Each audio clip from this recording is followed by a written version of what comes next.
કરી નાખ્યું લેના ઉકવાડી ધક્કો કરીને હા અને પાછું ઉપર તેલ લગાવ્યું અલ્યા મારી ટાલ એવી ચકચકાટ મારે ને તને આમ જો કોકને માથું ઓરાવવું હોય હા. તો મારી ટાલમાં જોઈને માથું ઓરાય બરાબર આવી ઝગડ બરાબર હું તો આયો ક્યાં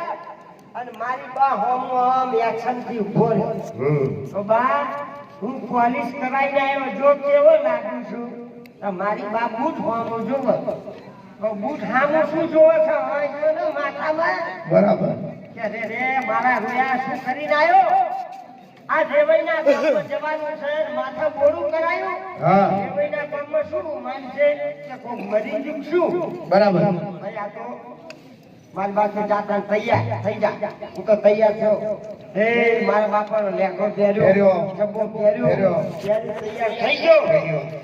એટલે મારી પાસે એક કામ કર સાફો લાય આ તાલ દેખાય નહીં એટલે સાફો બાંધી દઉં બરાબર તો સાફો લાયો મારી બાપ સાફો બાંધે બે ત્રણ વટા રેટ્યા પણ સાફો હેઠો પડ્યો કાકા તાલે રેશમી ને સાફો રેશમી હા બેડ આવે નહીં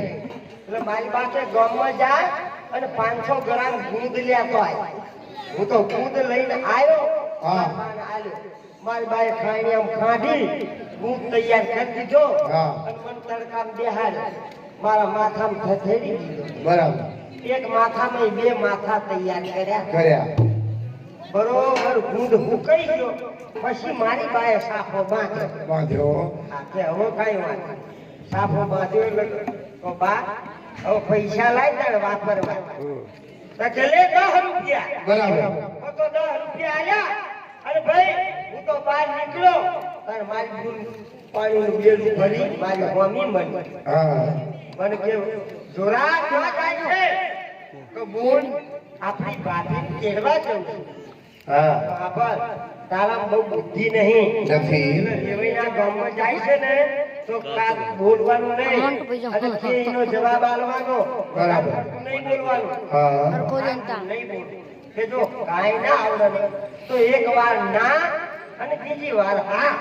આ બે સવાલ પકડી રાખજે હા હા ભાઈ ભાભી કેળવા માટે જો એમના ગામ પહોંચો મારી ભાઈની હા હું મોટો આમ છે તો ઈ જોઈ જઈ લેવાઈનું વાસણું આવ્યું તો બેસ વાંદરી એ અલ્યા તારા ભાઈની સાસુને તો વેવાણ કહેવાય એને વાંદરી કહેવાય વાંદરી કીધું ને તે તો હવા માંડી બોલો હા હવા માંડી વાંદરી કીધી ને આવવા માંડી કેમ સામે ટાવર પકડાતા નતા બેરી હતી હા મન તો ખ્યાલ નહીં ગયા હા. ખ્યાલ નહીં છે રે રૂપારો ખાટો પાથર્યો ખાટો પાથરી 15-20 ગોદડા નાખ્યા અલ્યા એટલા બધા હોય એક ગોદડું હોય બહુ બે ગોદડા હોય એટલા બધા 20 ગોદડા હોય અલ્યા ભાઈ 20 ગોદડા કેમ નાખ્યા કેમ? ખાટલાનું વરણ નતું એટલે લેવલ કરી બરોબર પણ તો બેહાડ્યો બેહાડ્યો. મારી બાજુમાં 80-90 વર્ષના ડોશીમાં બેઠા શેકડીના બંધાણી હા ડબ્બો લઈને બેઠા બેઠા શેકડી હુંગે અને 5 મિનિટ થઈને એવો પવન આવ્યો હા ડબ્બામાં ઈ શેકડી ઊંડી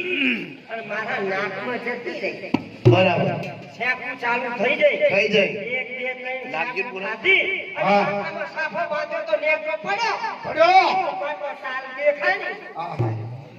દેવળ ગભરાના કે દિવાળીનો ટાઈમ છે પેલા વેલા તેડવા આયા ને આવું કેમ કર્યું કેમ કર્યું કોઈ તો પૂછ્યું પૂછ્યું કે ક્યાં બધા મજામાં એટલે મારી બુલે કીધું તું કે એક વાર ના કહેવાય હું કહું ના ના કે કોઈ જતું રહ્યું છે મેં કીધું હા બરાબર કે કોણ તમારી માં મેં કીધું ના કે કોણ તમારો ભાઈ મેં કીધું હા અને ભાઈ મારા ભાઈની હાહુએ ચાલુ કરી નાખી. બરાબર તમારા ભાઈનું નામ આવવા થયું અને તમારા આ કહેવાનો મેળ આવ્યો અલા 25 બૈરા ભેગા થઈને કારખાનું ચાલુ કર્યું બમ બમ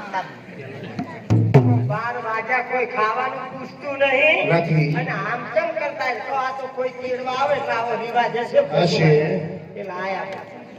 ભાઈ મારી ભાભી કે તું કાળા લુગડા પહેરજે અને તૈયાર થઈને જા જા. એ હું આગળ મારી ભાભી પાછળ પછી